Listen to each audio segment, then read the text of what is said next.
আসসালামু আলাইকুম। নবম দশম শ্রেণী পদার্থবিজ্ঞান ষষ্ঠ অধ্যায় বস্তুর উপর তাপের প্রভাব। এখান থেকে আমরা অবস্থার পরিবর্তনে তাপের প্রভাব এই পাঠটা নিয়ে আলোচনা করব। অর্থাৎ তাপ প্রয়োগ করে এক বস্তুকে এক অবস্থা থেকে অন্য অবস্থায় নিয়ে যাওয়া যায়। পদার্থ কঠিন, তরল এবং বায়বীয় অবস্থায় বিরাজ করে। প্রথমে আমরা দেখব গলন। অর্থাৎ গলনটা কি? যে তাপমাত্রায় কঠিন পদার্থ গলতে শুরু করে, যে তাপমাত্রায় যে তাপমাত্রা ও চাপ বলতে পারি, যে তাপমাত্রা ও চাপে কঠিন পদার্থ গলতে শুরু করে তাকে ওই কঠিন পদার্থের গলন বা গলনাঙ্ক বলে। যে তাপমাত্রায় কঠিন পদার্থ, এটা সহজে বলতে পারি, যে তাপমাত্রায় কঠিন পদার্থ গলতে শুরু করে, কঠিন পদার্থ গলতে শুরু করে, কঠিন পদার্থ যে তাপমাত্রায় কঠিন পদার্থ গলতে শুরু করে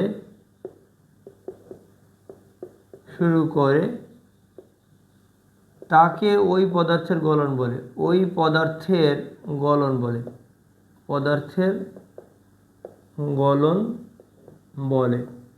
যেমন আমরা যদি চিন্তা করি বরফ, তাহলে বরফের গলন কত হবে? বরফের গলন 0 ডিগ্রি সেলসিয়াস। অর্থাৎ 0 ডিগ্রি সেলসিয়াস তাপমাত্রায় বরফ গলতে শুরু করে। এবারে আমরা বাষ্পীভবন, বাষ্পে পরিণত হওয়া। পদার্থের তরল অবস্থা থেকে তরল অবস্থা থেকে বায়বীয় অবস্থায় পরিণত হওয়াকে পদার্থের তরল অবস্থা থেকে বায়বীয় অবস্থায় পরিণত হওয়াকে পদার্থের তরল অবস্থা থেকে বায়বীয় অথবা গ্যাসীয় অবস্থায় পরিণত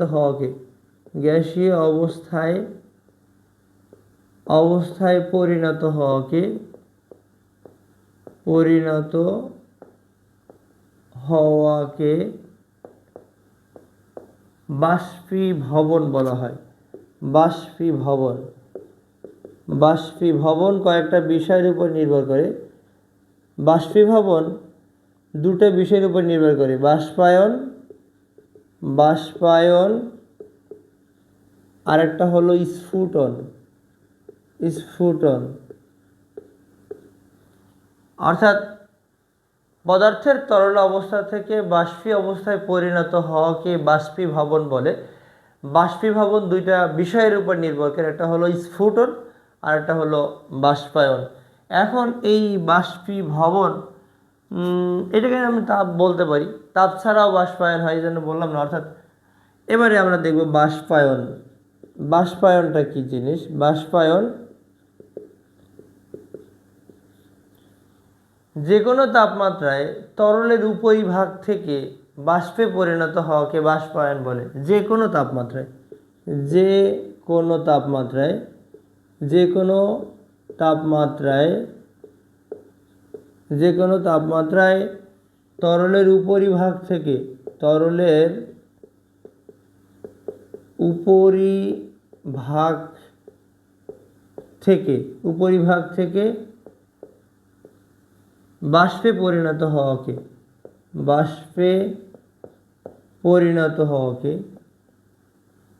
পরিণত হওয়াকে যে কোনো তাপমাত্রায় তরলের উপরিভাগ থেকে বাষ্পে পরিণত হওয়াকে বাষ্পায়ন বলা হয়। বাষ্পায়ন বেশ কিছু বিষয়ের উপর নির্ভর করে। তরলের উপরিতলের ক্ষেত্রফল বলতে পারি এটাকে। তরলের উপরিতলের ক্ষেত্রফলটা আমরা একটু বাড়িয়ে দেই, তাহলে বাষ্পায়ন দ্রুত হবে। কেমন? যদি কোনো একটি হোলের মধ্যে পানি থাকে বা গর্তের মধ্যে পানি থাকে, তাহলে কিন্তু বাষ্পায়ন দ্রুত হবে না। কিন্তু পানিটা যদি ছড়াইয়ে থাকে তাহলে বাষ্পায়ন দ্রুত হবে। বায়ু প্রবাহ যদি বাড়িয়ে দেওয়া যায় তবে বাষ্পায়ন দ্রুত হবে। তরলের প্রকৃতির উপরে বাষ্পায়ন নির্ভর করে। যে তরলের স্ফুটনাঙ্ক কম তাপমাত্রায় যে তরল ফুটতে থাকে, ওই কম তাপমাত্রার তরলের বাষ্পায়ন দ্রুত হবে। নির্দিষ্ট তাপমাত্রায়, এটা একটা নির্দিষ্ট তাপমাত্রা ছাড়া হবে না, নির্দিষ্ট তাপমাত্রায় নির্দিষ্ট তাপমাত্রায় তরলের যে কোনো অবস্থা থেকে বাষ্পে পরিণত হওয়াকে, তরলের, এটা তরলের উপরিভাগ না, যে কোনো প্রান্ত থাকতে পারে, তরলের যে কোনো প্রান্ত থেকে, যে কোনো তরলের সকল স্থান থেকে, নির্দিষ্ট তাপমাত্রায় তরলের সকল স্থান থেকে, সকল স্থান থেকে বাষ্পে পরিণত হওয়াকে, বাষ্পে পরিণত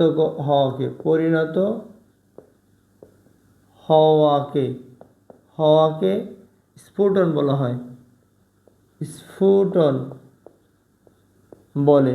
যেমন এটাকে আমরা বলতে পারি, যেমন 100°C তাপমাত্রায় যদি আমরা পানিকে তাপ দেই, তাহলে পানির কণাগুলো কিন্তু সাধারণত এটা উত্তপ্ত স্থান থেকে শীতল স্থানের দিকে যেতে থাকবে। পানি বারবার ওভারল্যাপিং করবে, উপরের পানি নিচে যাবে, নিচের পানি উপরে যাবে, অর্থাৎ যে পানির ঘনত্ব বেশি সেটা নিচে যাবে এবং যে পানির ঘনত্ব কম সেটা উপরে উঠবে। তার মানে এই জন্য তরলের সকল অবস্থা থেকে বা সকল স্থান থেকে বাষ্পে পরিণত হবে। ঘনীভবন বা কঠিনীভবন বলা যায়।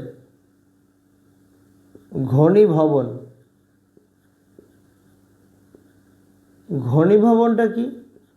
ঘনীভবন মানে জম করা, বাষ্পীয় অবস্থা থেকে তরল অবস্থায় পরিণত করাকে, তাপমাত্রা হ্রাস করে বাষ্পীয় অবস্থা থেকে তরল অবস্থায় পরিণত করাকে ঘনীভবন বা কঠিনীভবন বলা যায়। যেমন আমি আমার রুমের মধ্যে যদি একটা গ্লাসে কিছু পরিমাণে বরফ রাখি, তাহলে বরফের কাজ কি? বরফের কাজ হলো তাপ গ্রহণ করে বাষ্পে পরিণত, মানে তাপ গ্রহণ করে তরলে পরিণত হওয়া। যদি আমরা ভালোভাবে এই একটা গ্লাসের মুখটাকে বন্ধ করে দেই, গ্লাসের মধ্যে আমরা বরফ নিব, গ্লাসের মুখটা বন্ধ করে দেব, বেশ কিছুক্ষণ পরে দেখব যে গ্লাসের গায়ে বিন্দু বিন্দু পানি জমছে এবং পানিটা জমে গড়িয়ে পড়া শুরু করছে। তাহলে এটা নিশ্চয়ই গ্লাসের ভেতর থেকে আসতে পারে নাই, এটা প্রকৃতি থেকে আসছে। তার মানে এটা কি? তাপমাত্রা হ্রাস করে এই গ্যাসীয় পদার্থকে জমিয়ে তরলে পরিণত করাকে বলা হয় ঘনীভবন। অর্থাৎ তাপমাত্রা হ্রাস করে, তাপমাত্রা কমিয়ে বলা যায়, বা হ্রাস করে গ্যাসীয় পদার্থকে তরল পদার্থে পরিণত করাকে, হ্রাস করে গ্যাসীয় অথবা বায়বীয় পদার্থকে, বায়বীয় পদার্থকে তরল পদার্থে পরিণত করাকে, পদার্থকে তরল পদার্থে পরিণত করাকে, তরল পদার্থে পরিণত করাকে ঘনীভবন বলা হয়। ঘনীকৃত বা ঘনীভবন মানে বা কঠিনীভবন একই কথা হবে। এবার আমরা একটা গুরুত্বপূর্ণ একটা পাঠ দেখব যে পুনঃশীলী ভবন।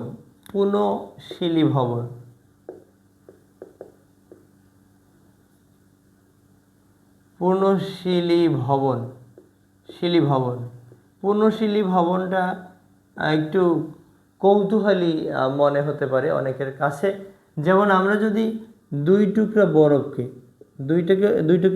নেই, দুই টুকরা বরফ এই পাশাপাশি রাখবো, রেখে যদি আমরা দুই দিক থেকে চাপ প্রয়োগ করলে এই দুইটা বরফের পৃষ্ঠদেশে বিশেষ করে এখানে তাপমাত্রা বাড়লে এখানে 0 ডিগ্রি থেকে তাপমাত্রা বেড়ে 1 ডিগ্রি হয়ে যেতে পারে। আমরা তো জানি 0 ডিগ্রিতেই তো বরফ হয়, আবার 0 ডিগ্রি থেকেই তাপমাত্রা কমালে পানি জমে বরফে পরিণত হয়।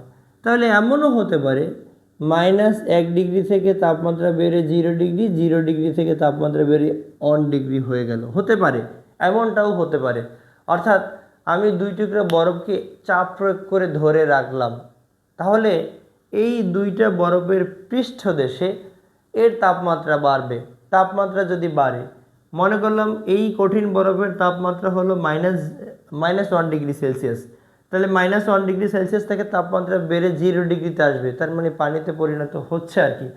এবারে আমরা 0 ডিগ্রিতেই রাখলাম। 0 ডিগ্রিতে কিন্তু এখন অনেক কিছু কিছু পরিমাণে পানি জমাবে, পানিতে পরিণত হবে। এবারে আমি আর আর বেশি চাপ প্রয়োগ করব না, জাস্ট আলতোভাবে ধরে রাখবো। কিছুক্ষণ পরে আবার দেখব যে এই 0 ডিগ্রি থেকে তাপ হ্রাস পেয়ে ঘনীকৃত হয়ে জমা হয়ে আবার বরফে পরিণত হবে। আবার কি? বরফে পরিণত হবে। তাহলে কঠিন পদার্থকে এভাবে জোড়া লাগানো যায়, কঠিন পদার্থকে এভাবে জোড়া লাগানো যায়। তাহলে কি বলা যায় যে মানে চাপ প্রয়োগ করে কঠিন পদার্থকে তরলে পরিণত করা এবং তরল পদার্থকে আবার চাপ হ্রাস করে কঠিন পদার্থে পরিণত করার পদ্ধতিকে পুনঃশীলীভবন বলে। কি বলা যাবে? অর্থাৎ চাপ প্রয়োগ করে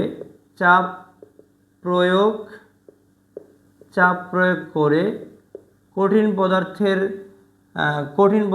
গলনাঙ্ক, কঠিন পদার্থের চাপ প্রয়োগ করে কঠিন পদার্থকে তরলে পরিণত করে, কঠিন পদার্থকে তরলে পরিণত করে এবং তরল পদার্থকে পুনরায়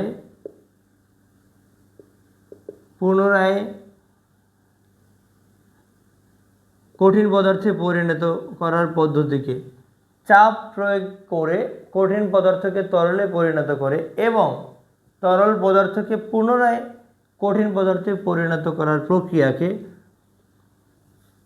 এবং চাপ হ্রাস করে কঠিন অবস্থায় এবং তরল পদার্থকে চাপ হ্রাস করে পুনরায় এবং তরল পদার্থকে চাপ হ্রাস করে কঠিন পদার্থে পরিণত হওয়ার পদ্ধতিকে কঠিন পদার্থে পরিণত হওয়ার পদ্ধতিকে পুনঃশীলীভবন বলা হয়। পুনঃশীলীভবন, জোড়া লাগানো, শিলীভবন বলা যায়। চাপ প্রয়োগ করে কঠিন পদার্থকে তরলে পরিণত করে এবং চাপ হ্রাস করে, এটাও বলতে পারি আমরা। শুধু এটা চাপ হ্রাস করে কঠিন পদার্থে পরিণত হওয়ার পদ্ধতিকে পুনঃশীলীভবন বলে। আমরা কঠিন পদার্থ 2 টুকরা বরফকে চাপ প্রয়োগ করব, চাপ প্রয়োগ করলে তরলে পরিণত হবে, এবারে আবার চাপ হ্রাস করলে বরফে পরিণত হবে। এই একবার কঠিন পদার্থকে তরলে এবং পরের বারে আবার তরল পদার্থকে কঠিন পদার্থে পরিণত করার যে পদ্ধতি, এই পদ্ধতিটিকেই মূলত পুনঃশীলীভবন বলে।